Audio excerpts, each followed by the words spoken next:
Hello and welcome to the Chicago Sports Podcast. I'm your host, D Nice, and tonight we will read the residue of what happened last week in Baltimore and move on to Cincinnati.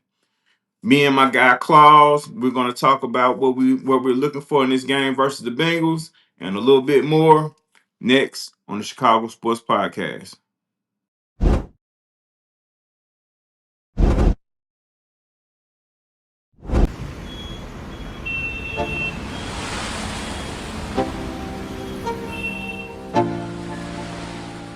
Let's go. Yo. Get up, nah, I ain't a quitter. Toss me the ball, I'm a really big hitter. Big picture, I'm a straight killer. Rising the song to the highest bidder. Got juice, got gas, I'ma move fast. New shoes, new tracks, like who's that? I'm new, come back, better than last. Yeah, it's a new me, never gonna look back. Never gonna look back. Cause damn, I was built to last. You move slow and I move fast. And that's facts.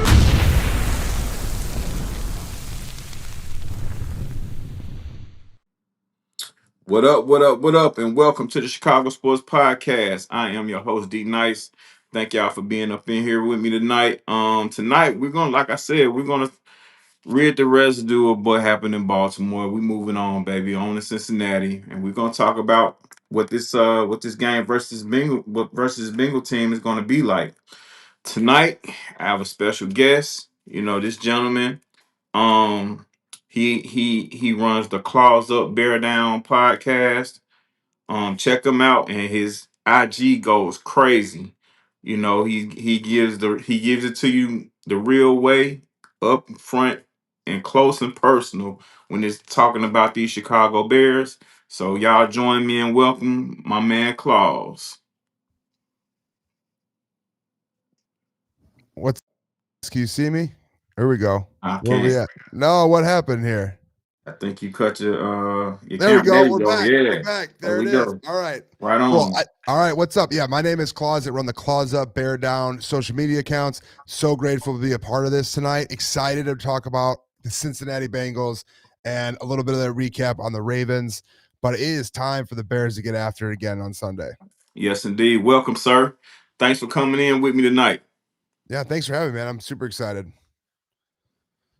No problem, no problem. As I get my people in the chat to come on in here. How things go for you today, man? It was good. It was good. Everything's been great. The injury report isn't the greatest thing of all time. Yeah, I think as Bears fans, having all the skilled positions that we expected to be awesome and firing all cylinders, see them all hurt right now. This yeah, injury report every Wednesday, Thursday, Friday has been brutal to have as a Bears fan. And that 2:30 time slot when that thing pops up has not been very exciting. So that's my only letdown today. yeah. It is a letdown, but through their injury report, you know, these guys they got some DNP. They got a bunch of like 7 DNPs on this thing, man. But I believe the main characters, DJ, Rome, Swift, I think those guys suit up and play. The other guys I'm not very sure about. I know Komet and Stevenson was limited. We'll see about them. The only guy that had full participation was Ogbar Baminga. And he's a special teams guy, but he was the only guy that came through for us in full participation in practice today. Shout out to Rome O. No Rome O number. I guess it's Rome Duze #1 fan. Welcome back. Bear down to Welcome. you.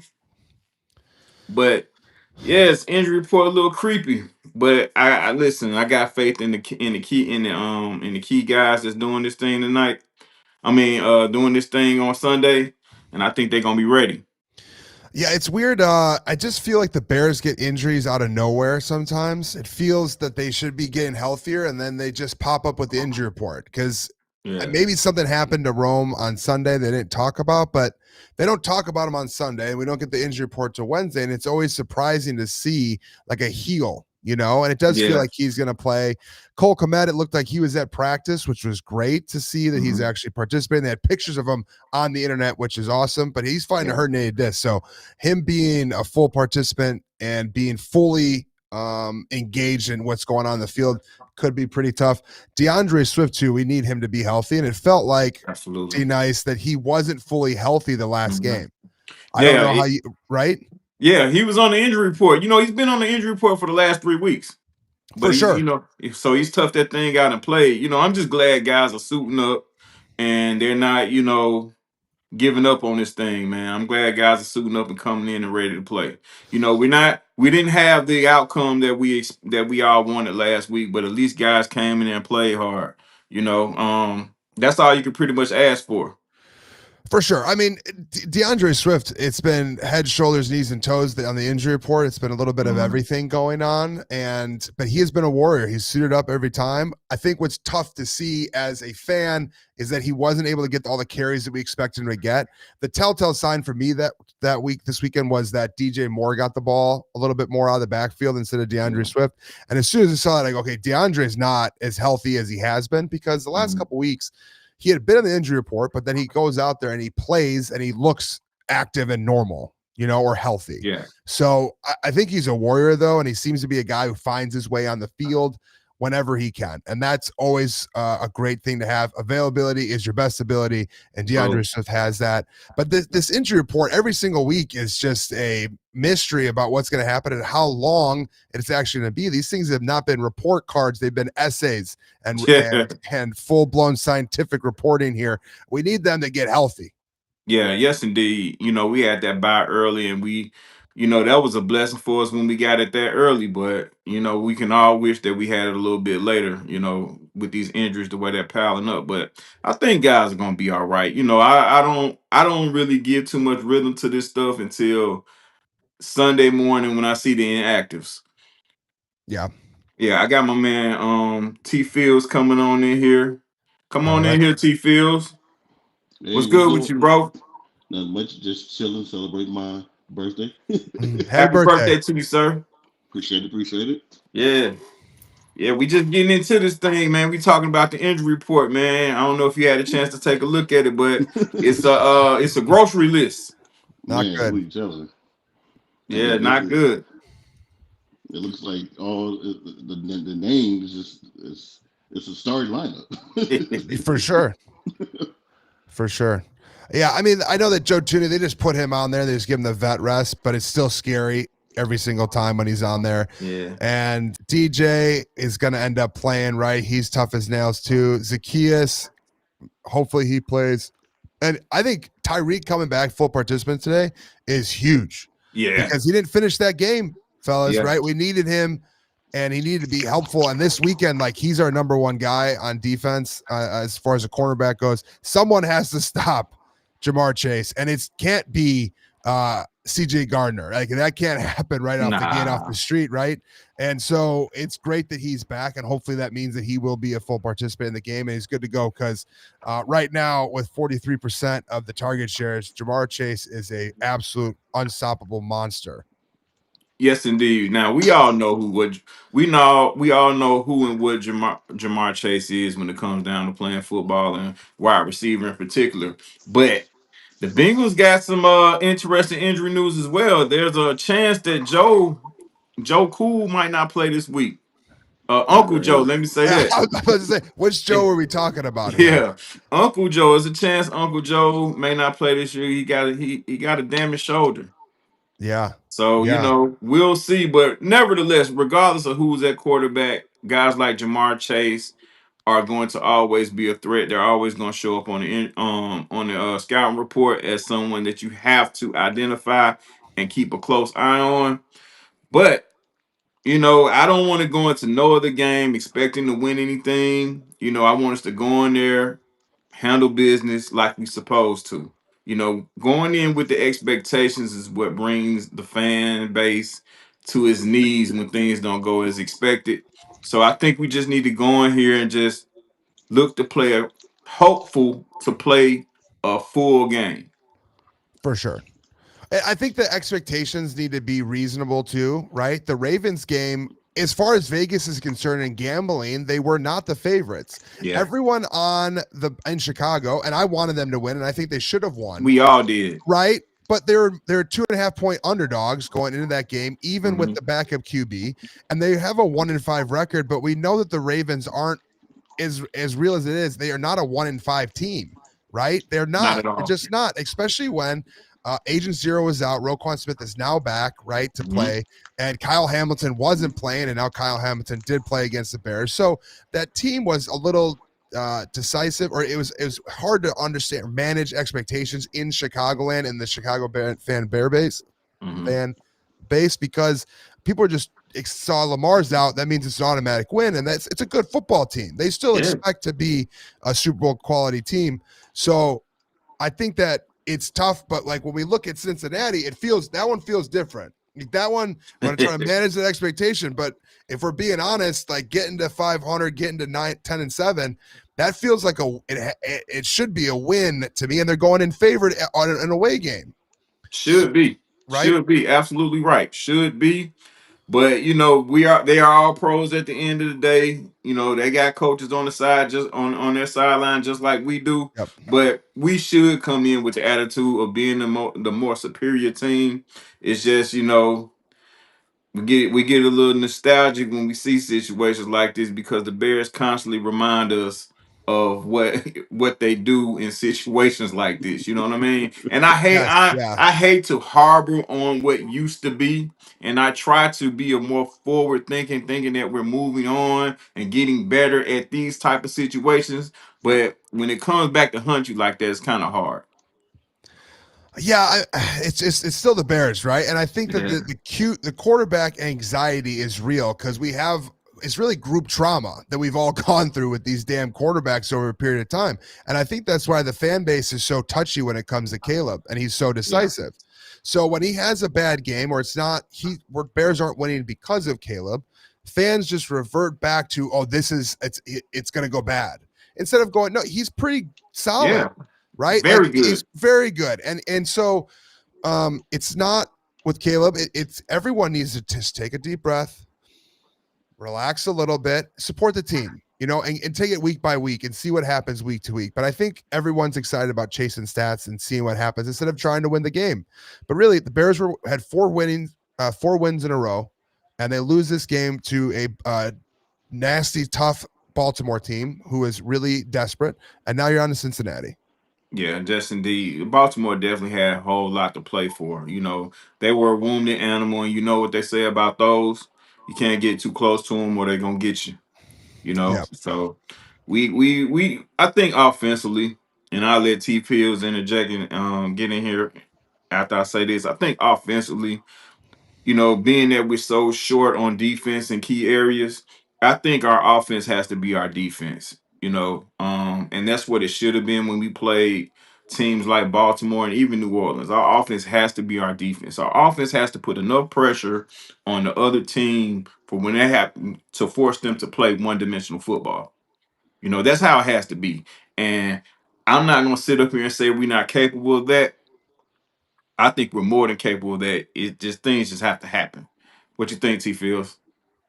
Well, first of all, I had to have my neighbor and my uncle not jump off the roof. They were just in panic mode against the Ravens this past Sunday. And the thing of it is that it's one game, like you said, they weren't favored. And I actually went back and rewatched the game. I actually thought that Caleb didn't play as bad as I thought he did initially. I mean, I can still see the fact that him and some of the receivers are not on par just yet. They're not reading each other. But that pass he made to DJ Moore, where Moore had that one hand catch and he got clobbered, where Moore should have run out of bounds, but I think he tried to fight his way to the end zone, was one of the spectacular plays that was made in that game. I think now I don't know what was the time of possession like, but I did like the fact that they did eat up a lot of the clock in that It was in that 29-30. game. 29-30. So, I mean, but in a sense, both teams are actually kind of eating the ball the clock. So I guess that's why it was close as it was. But yeah, like you said, it's one game.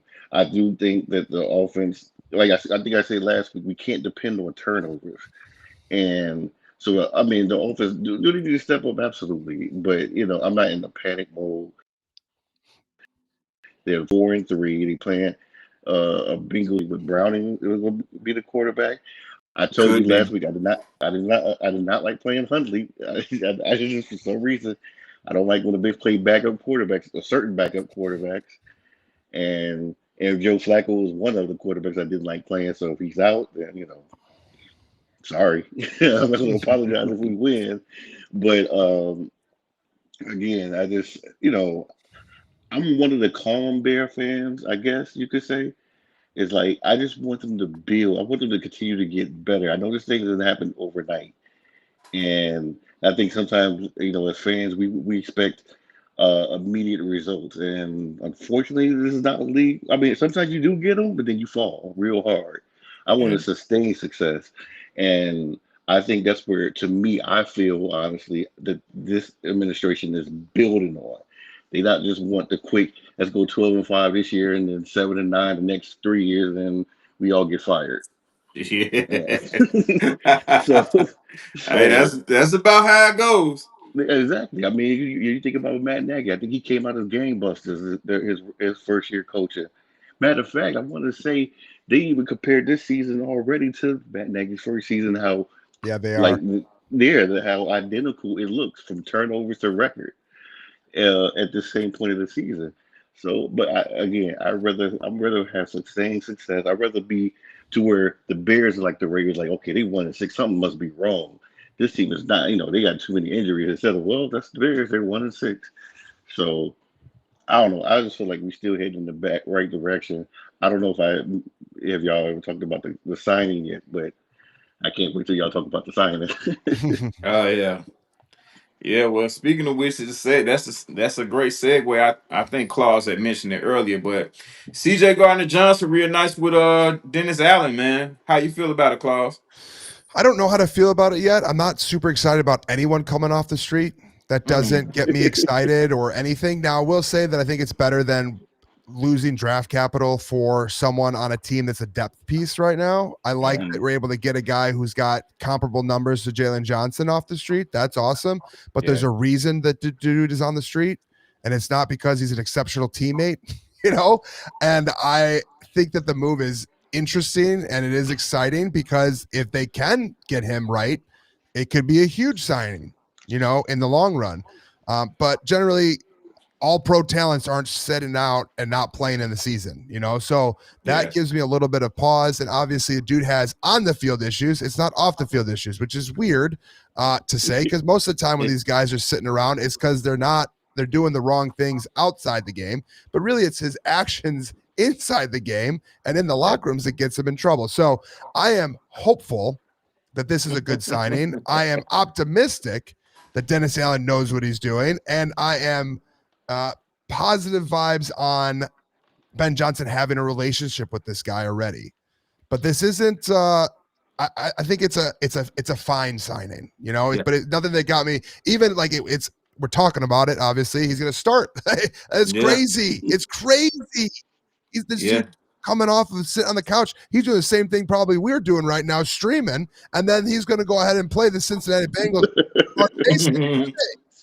So it's a fine signing and it's a good signing because they have to trade for anyone, right? And so Yeah, the injuries, I was more excited about a signing over a trade because they're just right. losing the draft capital, and getting a depth piece at this time doesn't make any sense for the Bears. So that part is good, but it'll be interesting to see how it goes. Go for it, T. Fields.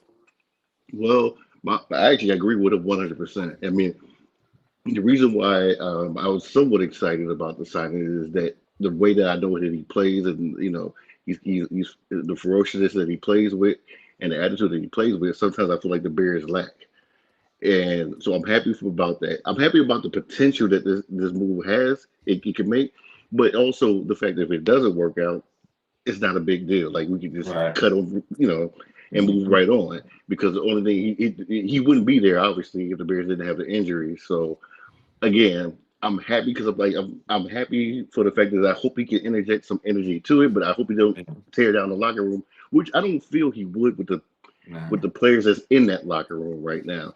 With Grady Jarrett, being that I know him and the type of person that he is, he wouldn't have that.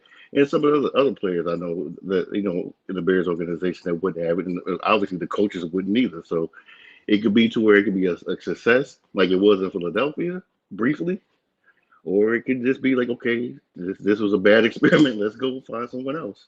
Yeah, I agree with both of you guys. Both of you guys kind of stole my thunder. Y'all both gave some answers that I would give, but I think this is an awesome signing. And it's not the guy doesn't have like Claus said, you ain't gonna get no all pros coming off the street, But I don't think the guy has to be an all pro.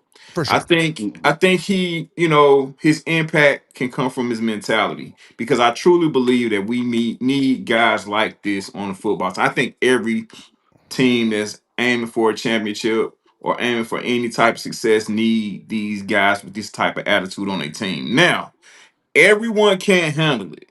We all know that. And when you have an attitude like his, you will tend to rub certain people the wrong way. But if you can kind of look past it and can make it gel together with what you already have, it makes for a great mixture uh for a team. You know, yeah, my coach used to tell me, you can't have a team full of nice guys. No, not A at all. team full of nice guys. You're just gonna be nice when you're losing and nice when you're winning. It's no different. You know, you gotta have someone. You gotta have an asshole on the team. Pardon the French. You gotta have a jerk. You gotta have a guy that might see a guy in the hallway and knock his cup out his hand. You know what I'm saying? Or when you get on the field, guys that keeps it in between the lines. If you can get into the head of the opponent, like he's tend to do throughout his Mhm. career, especially against us. You know what I mean? Yes. If you can get a guy like that and come through there and ruffle some feathers and get in the skin of these opponents, man, that's something that's necessary, I think. And then too, when it comes down to the locker room, you know, it's been questions in the past how strong this locker room is or not.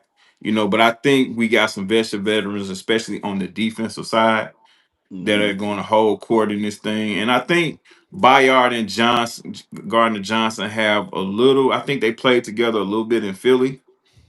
So, I think they know each other and understand each other very well. So I don't think it's going to be any problems. And like T Phil said, listen, if it get too crazy, clause, we didn't give up any draft capital.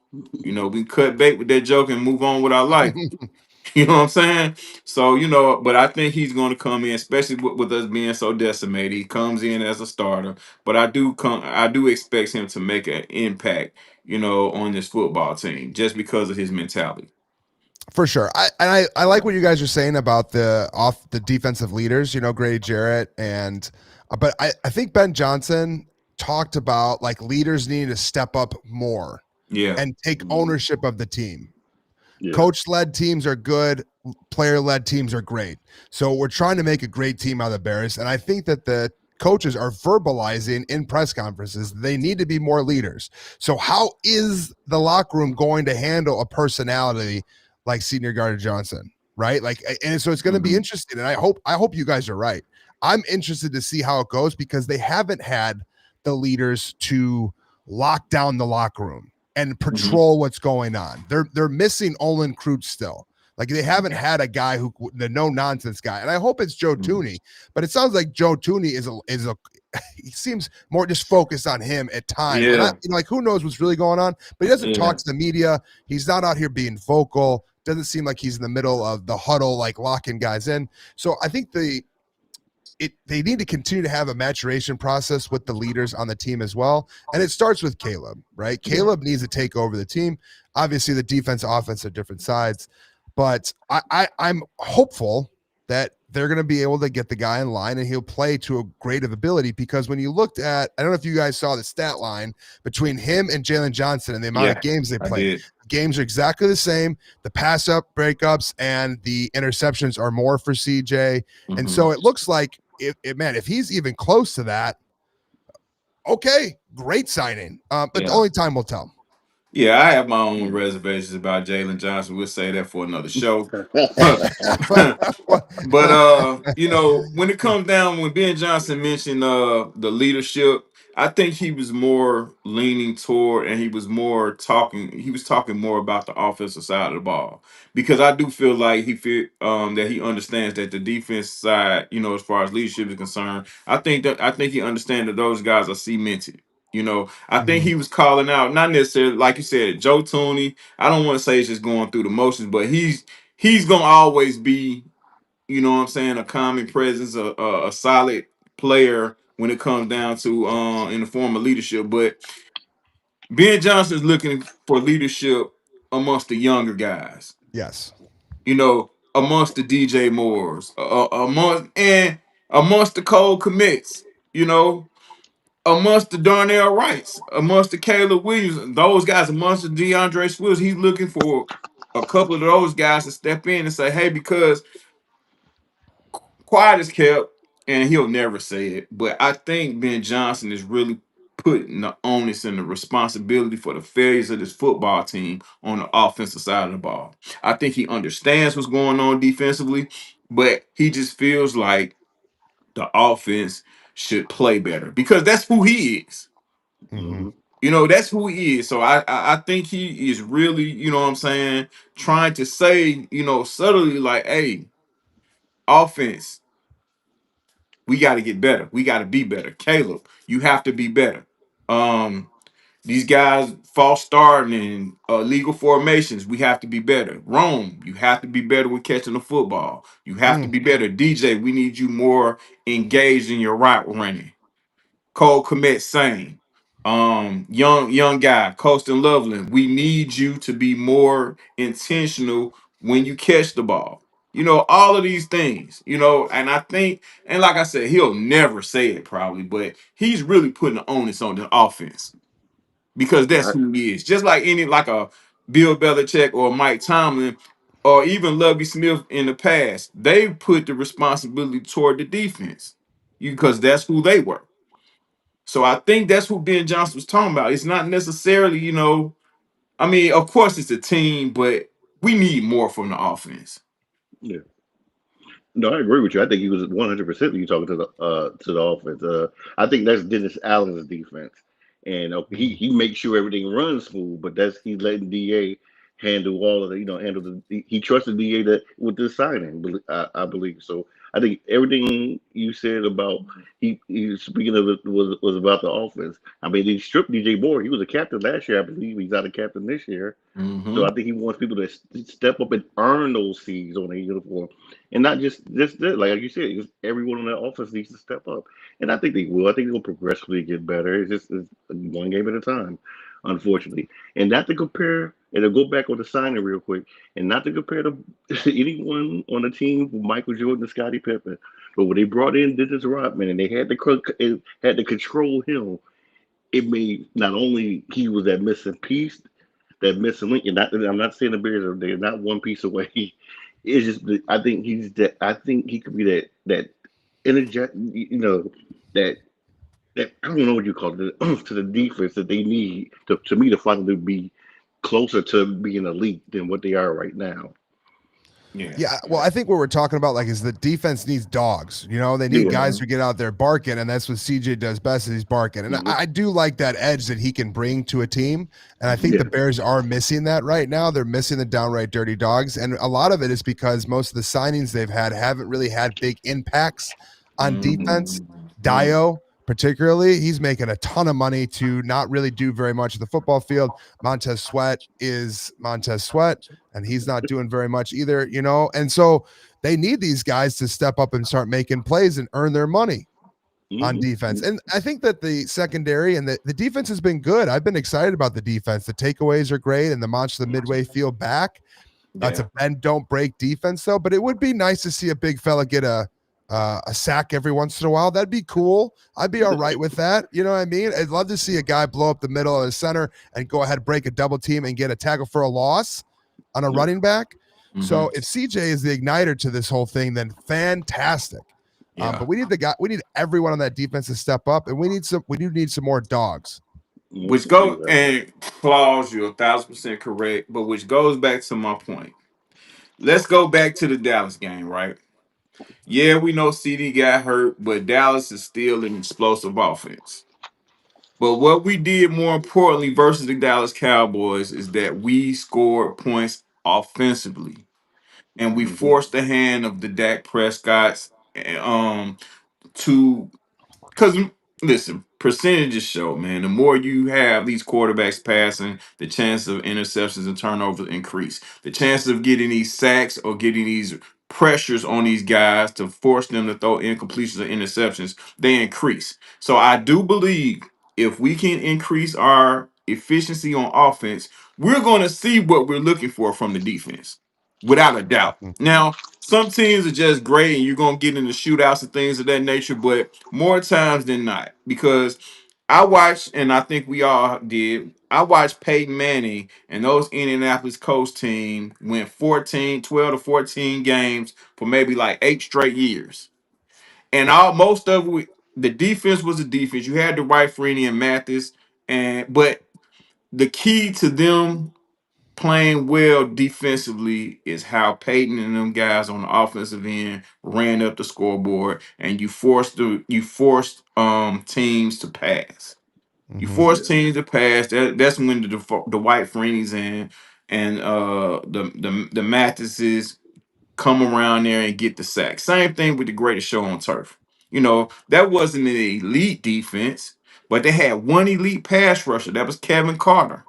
Kevin Carter, one year when they went on this scoring barrage, Kevin Carter ended up with 16 and a half sacks because of the pressure that's applied from the offense, to force these other offensive teams to play one dimensional. And I'm gonna stand by that. Now, maybe you know what I'm saying. We in Chicago, and we root for the Bears, so we're used to the Bears really taking over, getting turnovers like what's been happening, and really taking over games defensively without our offense doing anything. We're used to that. But Mm-hmm. I think for us to step into the new millennium, and I always use this for us to get up out of the dial up and go into the Wi-Fi, you know what I'm saying? I think this is what has to happen for now until we get more dogs on the defensive end. For sure.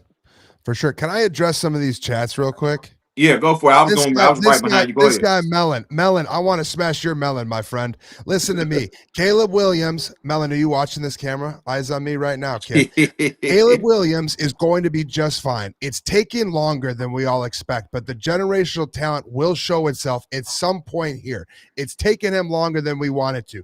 And I am tired of hearing about this talk of next quarterback already. He is our guy. We have to support Yeah. our guy. We need to stop talking about the guys who are on the bench who are undrafted free agents from Division III. I'm not worried about those guys. I'm worried about the guy who played for the University of Southern California and the guy who played for the Oklahoma Sooners. Okay. This guy is going to be the man. And when he is the man, y'all don't get to act like you're not acting like right now and talking a Right. bunch of smack and be like, I love Caleb Williams. But then love Caleb Williams. No one thought that Drake May was going to be as good as he is right now. That doesn't mean that people go back revisionist history in hindsight saying they should have picked him over Caleb Williams. That's not true. They were always going to pick Caleb Williams because he was the number one guy since he was in 7th grade. I've been saying this all week. Yep. I'm tired of hearing this nonsense. Okay, Bears fans, we got to support our guy. You can be critical. We can be critical. We can look at it and say they need to be more efficient in the red zone. They need to be getting more first downs. But what I'm tired of hearing from everybody is moving on already, or about what the numbers, the stats. You're worried about stats. What I'm worried about is he progressing the way Ben Johnson wants him to progress? And I'm not enough of a football expert to know if it's perfect or getting better. But what Ben Johnson and what he's done since he's been a Bears head coach is only been honest with the fans and the press room. He hasn't held anything back. Now, I don't expect him to put throw Caleb under the bus, but I don't think he'd talk about him as positively as he is if he thought that it was getting worse. Yeah. And what we saw, Fields, you said earlier, you go back and watch that game, the man made some good reads. He made some good throws in the middle of the field. He made a highlight type throw for DJ Moore. Colson Loveland doesn't jump off sides on 3rd and 1, then maybe they score on that drive, and it's a completely different ball game. Yes, so we need to stay patient. We need to be positive, and you need to stay behind our guy. Also, that incomplete pass that he threw in the end zone against DJ Moore, if Moore would have kept going, because he stopped right in front of Roquan Smith. Yeah, that was just a So miscommunication, man. yeah, Miscommunication. so and they drove down. If those first 6 points were two touchdowns, which they should have been, that's Mm-hmm. 14-0. That's a Yeah. big difference. And that forced Tyler Huntley, like when you down 14 zip, you can't be as methodical as they were. You know, you can't work the Mhm. field like they worked it, you know. And people say they had, a lot of people say they had help from the refs, but if we handle our business, the refs can't get in there. You know what I mean? But shout Exactly. out to everyone in the chat. Doug G, I see you. Chat track, shout out to you. Shout out to James. Blessings, shout out to you. Blessing asks, how long do we wait? Now, if that's your real question, Blessings. If that's your real question, we're only a year and a quarter into this thing, or maybe a year and a half. All right, we're a year and a half into this thing.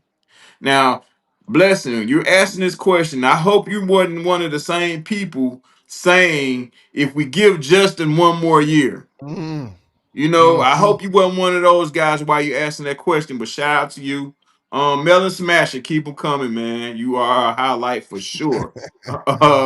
Roma Dude's a number one fan. Shout out to you. Shout out to everybody in the chat. Y'all been rolling and we've been talking and we've been missing a lot, but we definitely recognize you guys putting your opinions in the chat and we love it to death. So keep it going. Um I think one more thing I'd like to see versus the Bengals is, just put a little old school in it, man. If Mhm. the Bears run it the first 5 plays, I would love that because if you guys notice the last couple of games, DeAndre Swift's first carry is 5 yards. I don't know if you guys noticed that. They Hmm. get at least 4.5 or 5 first carry every time. You know, I and I'm not there, so I don't know, but I do want to say that being understand, he looks at the numbers, he looks at, what this team is ranked versus this and what this team versus ranked versus that. And he tries to push the offense to play to that, meaning that he's going away from the identity a little bit too early just because the team sucks versus the pass. And I think he just needs to stick to the identity, and that's going to get your young quarterback comfortable. I don't care what no one says. A nice running game or being able to run the football consistently. Number one thing it does is slow down the rush. It slows down the pass rush tremendously. And it makes that play action a lot more deadly than it would be if you just, what I'm saying, just doing it out of on some regular stuff. So I would like to see them really get physical, play a physical form of football, run behind our top 10 draft pick at tackle, and just really get nasty and then, hit them over the top with the play action. I think and I do think we're close. It may Mhm. not Hmm. look like it, but I do believe that we're close. But listen, look, Bears fans, we have to be patient. Like I said, we're just a year and a half into this thing. Just be patient. And I brought this up before a couple of shows ago. Imagine the coach would have said, "Man, it's time to move on for Peyton Manning. He threw 28 interceptions his rookie year, Yeah. or his fourth year he threw 23 interceptions in the year, and the next year after that he threw 20 and 19. I think it was time. Let's move on. We should have drafted Ryan Leaf." Ryan Leaf. Or Troy Aikman. Troy Aikman's another like 10 touchdowns, 20 Yeah. interception guy. So I mean, it takes time. This dude's been through some three offensive coordinators, and I don't even consider last year. To me, this is his rookie year, in the sense he might as well redshirt last year as an NFL player. This is to me his truly his rookie year, and he's to me. I compare even you compare the numbers from this point from last season, you can see the growth. And does he need to get better? Absolutely, but it takes time. And I know we all won a Super Bowl because we've been deprived of that for what 30, 40, 40. Oh, this is it, 40 Just say years. too long, man. Too long. Ooh, God, I hear somebody. Yeah, this is God, 40-year anniversary this year, right? yeah, Yeah. yeah, and it doesn't help to me where sometimes I feel like Chicago likes to live in the past as far as what I'm talking about organizations. Let's just bring up the Bears, '85 Bears, because that's the last time we won, and that's. Jedi mind trick the fans, and they do. I think they do it with the Bulls as well. It's like let's keep promoting them and not worried about the product that's on the field right then and right now. But like I said, I hopefully with this whole new regime that the arrow's pointing up. Yeah. I mean, I trust Ben Johnson, right? Mhm. Everyone, like, don't you Yeah. think he's going to figure this out? He seems like a really bright man who has a plan and a vision of what he wants to see this football team going. And I almost feel like the offense, I would like to continue the smash mouth, but I'm missing the creativity a little bit. Yeah. I don't need trick plays all the time, but I need some Okay. creativity Yeah. because right now it feels like they're going run, play action Mhm. pass, basic play action pass, but there's no misdirection. There is no trap plays. There's no end arounds going on. There's no fake end arounds. There's no boots or anything like that. So I'm Mm-hmm. surprised that they're not putting Caleb in more space and getting him room to operate. He's creating that space on his own when he bails from the pocket. But the one thing I think he is doing is he's trying to play from the pocket. I'm Yeah. seeing the comments about him not having pocket presence. He's actively trying to stay there and not bail. The Yeah. sack numbers are way down. I think what he needs to do a little bit better is step up into the pocket, realize that it is a pocket and that they're actually holding for you, and then you can get in there and actually stay there. That needs to Mhm. happen. But I want to see more creativity out of Ben Johnson. We talk about the Dallas game. The thing that broke that Dallas game open was that flea flicker. Mhm. Being able to have run, get a couple plays downfield, get him going, and then gets a flea flicker. And what is surprising about this last game to me was that when Caleb normally starts out hot, which I think he did, He did. He did. he's good to go. It's Mm-hmm. easy to see when he's having trouble because it's like feels like it's right away. It's like a ball in the dirt or he misses a throw or whatever. It kind of happens right away. And so I was surprised to see where he started out hot and wasn't able to finish as strong as we'd like him to. So it's got to be more consistent, but it's a whole new system. And Caleb always played under center. He's never used a snap count before, which I think is really underappreciated that the college game doesn't set these guys up to be successful NFL players anymore. And it's something that Kurt Warner talks about all the time when he's talking about Caleb Williams, that they're not used to being under center. Mm-hmm. They're used to clapping, getting a shotgun, and then go running the play from there. So this is all new to him. The play action pass, being under center, calling out the cadence from underneath center. This is all new. So it is tough because this quarterback class could end up being absolutely legendary. Yeah. If our guy ends up being one of the 5 studs that is competing for pennant races and being in there in the mix to win the NFC for the next 10 years, then we're all going to be happy. Mm-hmm. It doesn't have to be instant. We have to have a little bit of delayed gratification. And we hoped it was a fix and we were sold that fix. But I think it's being used against Caleb because he was the number 1 draft pick. But I think that it's okay to see the development. Someone brought up CJ Stroud. CJ Stroud doesn't look like merely the quarterback they made him out to be after his rookie year. Yeah. Right? Jane Daniels can't stay healthy at all. I traded for him in fantasy football. I know no one cares about that. But as soon as I traded for him, the man was out and hurt. You know what I mean? And go ahead. I'm sorry, Claus. I didn't mean to interrupt. You're good, man. But this is like what's happening to Jaden Daniels this year is a perfect example of what would happen to him his rookie year if he was drafted by the Bears.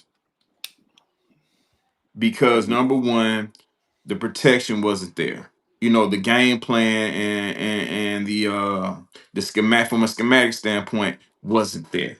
You know, which was going to lead him to hold on to the ball more than he should, lead him to do a lot more running, which was going to lead him to be injured, like Jaden Daniels is right now. And another thing that we have to look at when we come down to this coaching staff and Ben Johnson as our coach, and this is something that people do not take into consideration. Ben Johnson is a rookie head coach. Being a coordinator is a hell of a lot different than being the head coach. Ben Johnson has been a coordinator for a very long time, but stepping in and becoming a head coach is different. This is his rookie season of him being a head coach. So that's another thing that, you guys have to understand. I got to give the whole team grace on this thing because Ben Johnson was out coached last week. Let's keep it a buck. He was out coached last week, but he was out coached by a 2-time Super Bowl winning coach. You know what I mean? Like, didn't nobody come off the street and out coach him. He got coached with one of the best. He got out coached by one of the best coaches to play to coach coaching this NFL. So it's just a whole lot of things to consider. And believe me, I'm the last one to make excuses for anybody. But these are just the facts.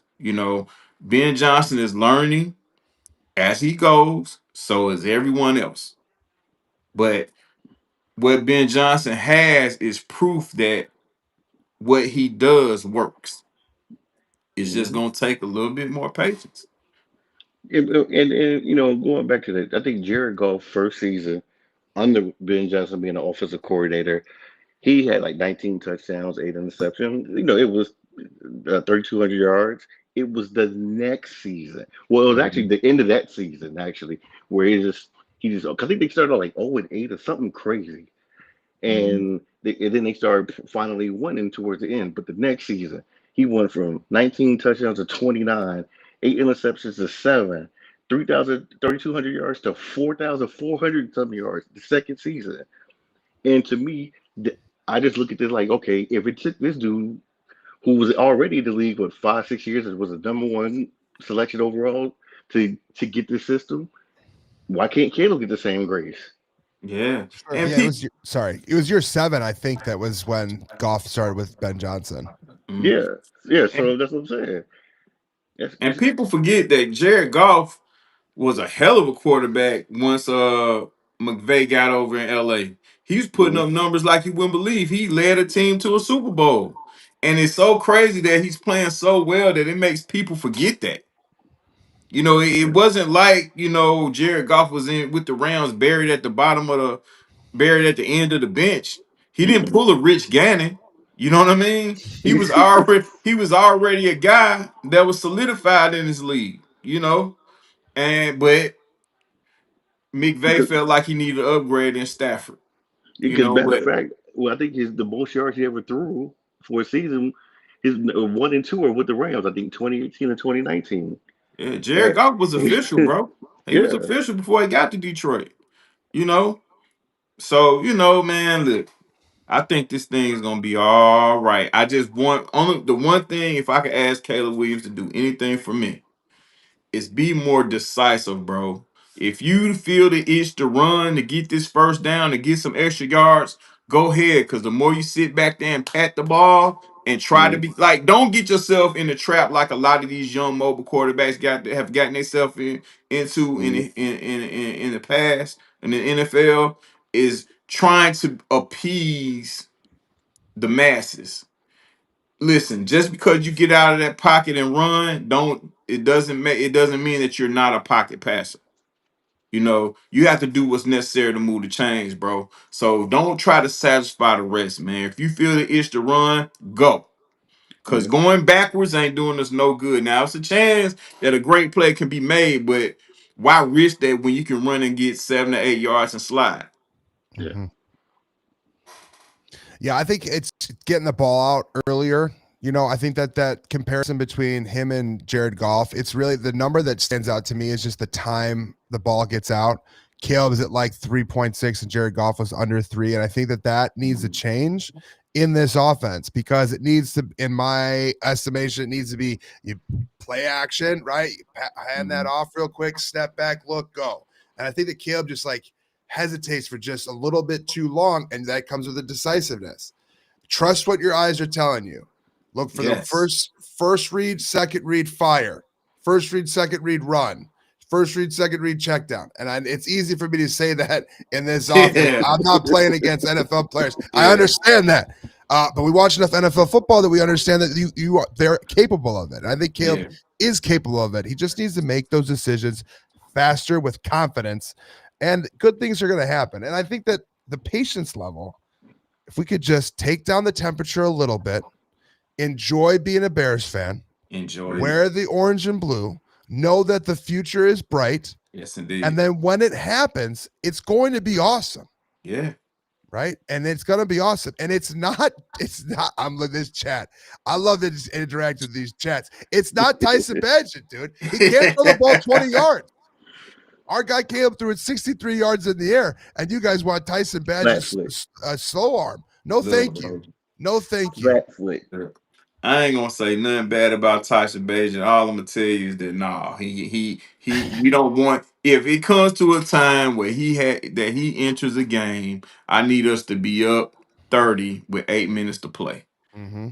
You know what I mean? Mm-hmm. All this, he should be the starter all time. You know, everyone loves the backup I was about to say that. until he gets in and it goes wrong, it goes left, on his dime. You know what I mean? Yeah. Everybody loves him until then, but y'all ease up on the Tyson Bagent. Yeah, I'm and it's gonna not sorry, D Nice. It's not about no, it's not Tyson Bagent the person. He seems like a mhm. great person. This is Yeah, just it's just awesome. like it's football talk. You know what I mean? It's Hmm. just like this is ball talk. This locker room talk. I'm just saying that guy ain't good enough yet. You know, and Right. I don't want to see it happen. Right? Yeah. Like if Caleb gets hurt, then fine, he'll have his opportunity, but that's the only time he's getting in, or if they're up big. That's it. It's not going to happen for a long time. And the number of years I think Caleb's going to get, I think it's going to be to year 4. I think he gets all of this year for sure. He gets all of next year for sure. And then it's going to be a conversation. And hopefully the conversation is they absolutely have to re-sign him. And he's signing the largest quarterback contract in history of NFL. That's the Yeah. next conversation with him. But this bouncing off of him so fast when Hmm. guys like Baker Mayfield and Sam Darnold and Daniel Jones are playing excellent and their second, third stops. What if you just kept the guy the whole time and you went through those growing pains with him and then you got an MVP type candidate eventually? It's okay. And I hope that I hope it's faster than that. I hope it's not Yeah. 6-7 years down the road. Hopefully it's Yeah, the next year. But I don't think it's gonna be that time. We none of us have that kind of time to be no, fooling no, around with a no. guy like that. But listen, man, y'all be cool, man. Be cool. It's gonna be all right. I'm gonna give some shout outs real quick. To our sponsors. Shout out to Bridges Scoreboard, located 121 North Griffin Boulevard. Bridges Scoreboard has the coldest brew in the land. Also with 31 HD TVs for your sports viewing pleasure and fine dining as well. If you're ever in Northwest Indiana, get a good folks at Bridges Scoreboard a try. You won't be disappointed. Also, shout out to Blackhawks legend Chris Chelios and his smooth tasting tequila El Bandino Yankee, one of the finest tequilas on the market. Last but not least, SPI Sports Trading Cards, bringing unity through the hobby of sports trading cards and other memorabilia. I remember the feeling of having my favorite basketball, football, or baseball players trading card. One of the best feelings in the world. It felt like gold at the time. ESPI Sports Trading Cards brings that feeling back to all sports enthusiasts, young and old. So shout out to them. But yeah, man, this week is gonna be interesting, and I think we're gonna get back on the right track because like I told someone last week, it was something about that 4-2 that we got to get up off the number 4, man. We're gonna have to give up off the number 4 when it comes down to the victories, man. Because if we end up being 4-4, it's gonna drive some people crazy. Mm-hmm. Mm-hmm. That daunting situation that happened last year of losing 12 games in a row. I don't think that's gonna ever happen again to us, especially under this regime. But for some of the fans' sake, man, we gotta be 5-3 leaving Cincinnati, man. Have to be. Got to get Yeah, 1-0 this week. I think look ahead, as fans, but like really, it's about the next week, and it's yeah. about Cincinnati and being able to beat up on a hurt team a little bit. They're not in the greatest of health either, especially with their quarterback down. It should be Mhm. one that the Bears could handle, and I'd love to see the offense go off, so we're not having this type of same conversation about everyone having patience. But the Bears win on Sunday, and then all the problems are cured on Monday morning. It's funny Yes, how that indeed. turns out that way, but it was 4 wins in a row just a week ago. So we're gonna be okay. The Bears are gonna be okay. And Ben Johnson, trust Ben Johnson. Yeah, I don't know about anybody else that I could trust in that building more than Ben Johnson. And I think that he will figure this stuff out and get this offense right and cooking. yeah. And they playing a team that I don't know if you heard, but I know they cut. Who did they release? Monday, last Tuesday. One of their defensive players, because he Really? wanted to get traded. Yeah, Mike Pen. What's his name? Mike Pennell, whatever. I can't pronounce it. But and then Logan Wilson requested a trade, And then Mm. now, recently, as of today, Jackson, one of the defensive tackles that they drafted from Texas A&M in Mm. 2024, he requested a trade. So something's going on over there in Cincinnati, Okay. and and we already know about the Trey Hendrickson ordeal with the contract. So Yeah. Yeah. I don't know. Cincinnati, like they going through something. It might be the perfect time for the Bulls. The Bears to Let's get add on to the off of misery, four baby. and go on Wait, five. do you guys know about the Cincinnati facility, their practice facility? Have you guys seen this video of their practice facility? No. Okay, so they have their locker rooms and stuff is on one side of the street. And then they literally walk across a public street to get to their practice facilities that's connected to the stadium. It is under a highway they have to walk through to get there. What? And that's how, yes, that is how they get there. So they have their stadium and their practice facility is close to the stadium. And they have to walk from their locker room near the stadium across a public road to get to the stadium or get to the practice facility. So I wouldn't want to play in Cincinnati either. That Skyline chili isn't very good. We have real food in Chicago. I understand why players want to play here, and Hallis Hall is a damn palace. So we Yeah. want to keep guys here. But yeah, that sucks for Cincinnati. Hopefully that's good for the Bears that everyone wants to leave, right? People want to play in Chicago and they want to play for Ben Johnson. They want to play in the great city of Chicago and not Cincinnati and Skyline damn chili. I heard that. Wow, yeah, man, you just told me something then. I ain't know them guys were going through that. Dude, it's actually crazy. It's actually crazy, especially because if you've been to Hallis Hall, how beautiful it is up there and how nice the practice facility is and the player walk and all this stuff. And even Soldier Field, like players have a nice area. The locker rooms are great and all that stuff. But then Cincinnati, I saw this guy's video explaining on McAfee and it's just like, yep, we got to walk across the street to get to practice. I was like, this is absolutely insane for professional football in 2025. This is what they have to handle. It's tough. And I think the Cincinnati owners are similar to the Bears owners, unfortunately, in the sense of like, this is the money. They don't have money from elsewhere, and they don't have a lot of liquidity in their money, which is why the Bears are having stadium issues and why the Bears are always having trouble getting better, bigger signings in. And they're not willing to spend money to make money because they don't have the liquidity to do that. And as much as the Bears ownership is such a storied franchise and ownership group, their money is all wrapped up in the team. Yeah. So it's not like they could just go build a new stadium or build a new practice facility if they needed to, right? They everything's wrapped up into it. So Cincinnati has the same problems. And you can't pay guys like Hendrickson in the long run. They let him go, right? And he's going to end up on someone else's team, especially if they're not able to figure out the season. Yeah. And yeah, that's unfortunate because, along with the money being stuck, so is the mindset. They're stuck back there in them old before the AFL and when the Bears were playing in Wrigley Field, they stuck back in those times mentally. Like, this is a new age, man. We have to step into it. Like I'm gonna always say it. It's Wi-Fi now. No more dial-up. No, no more AOL. It's just Wi-Fi. You know what I'm saying? Blackmail. Yeah. Step into it, Step into it. But yeah, man, Claus, listen, man. It's been a treat, brother. Thank you. Thank Thanks you, for guys. being with us tonight. Appreciate you hanging. Before you go, tell the world how they can reach you and how they can see you a lot more.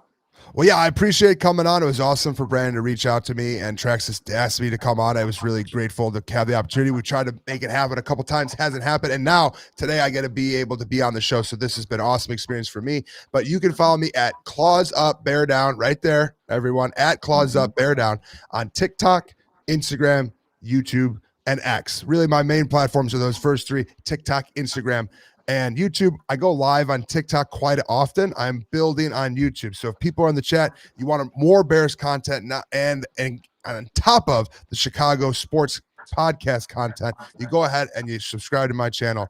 I try to big stuff that's a little bit different. We talk about gear a lot of times. I'm a big merch guy, so I like talking about merch and I like having reactions to what we're seeing in a different light than what's going on. So if you guys are into that stuff, like I love your hat, D Nice. It's a cool hat. I haven't seen it before. I like seeing the unique stuff, and so it's important to have that different type of swag. Thank you, sir. And listen, I was gonna mention that. I saw the video with the Lulu Millen. Yeah. Hey, Yeah. hilarious, bro. Oh, thank you. Hilarious, Thank you. hilarious, Thank you. hilarious. Thank you. And I'm in total agreement with you, by the way. Listen, I am more than willing. If something's awesome, like I Yeah. have the satin starter jacket they remade in the Bears, and that was like Uh-huh. $185. Easy purchase, easy. The thing's awesome. It's beautiful. It's comfortable. Everything. Mhm. Lululemon, on top of that not being that cool of stuff, they have no big 3XLs for my mans. You know what I mean? Yeah. And D nice. I don't know how big you are, but I can tell we're big fellas. You know what I'm saying? Yeah. I need to For be right. sure. All three of us, man. I need to be Yeah. some respect with some 3X. The size discrimination will not be handled on my channel, and I have a voice, and I plan to use it. We need 3XLs, and if you're having an NFL shop with no 3XLs, who are you selling it to? You know what I Right. mean? Who's it selling it Right. to? So the Lululemon stuff, man, it's not for me and you. I understand that. Nah. It's for the chicks, Listen. but you made men's stuff and you put $170 on a hoodie. I'm going to say something about it. Yes, indeed. You know what I'm saying? Ain't no 2s or 3X's behind it for 100 and whatever, man. Please. And listen, before you get out of here, you're gonna have to make a prediction, brother. Prediction? Yeah. Game prediction? Yes, sir. Score and everything? Yes, sir. Okay. My game prediction for the Chicago Bears versus Cincinnati Bengals at noon Central Time in Cincinnati. I think that the Bears are going to win. I'm going to call it 27-16 Chicago Bears. 27-16 Chicago Bears. Hopefully they're able to get Jake Browning and then able to keep that number down on defense. But I think the Bears are going to have a much better offensive production day, and they should. And we should expect that. And I think it's okay for us to say we need to see a little bit more out of the defense or the offense, excuse me. Absolutely. Absolutely. I don't know why people so scared of that, but Yeah. that has to be a thing, man. Yeah. T Fields is on you. Go for it. Chase Brown. I hope he doesn't have an Alshon Jeffrey moment because he's been relatively quiet. I think he had a decent game last season, last week rather. But I'm gonna go with a shocking score for me, 33-19. I think the Bears offense and I think the defense might get one pick six, or so I'm gonna go 33-19. Bears. Okay, okay. Right on, right on. Bears. Hey man, I think I'm going 35-20, man. 35-20 Cincinnati. I mean Chicago. I was about to I, say. That come through on the side.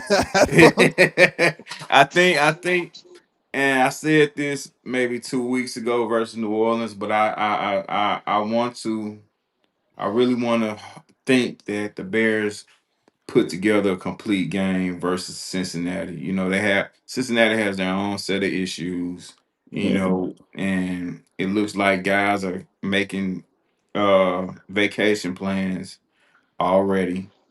So I think we need to help them, you know, with their vacation plans. Get out of there, get this win, and get out of Cincinnati as fast as possible, so we can get ready for the Giants. So 35-20 is the score for me, and That's all I gotta Bears say win. about that. Bears win. Bears Yeah. win.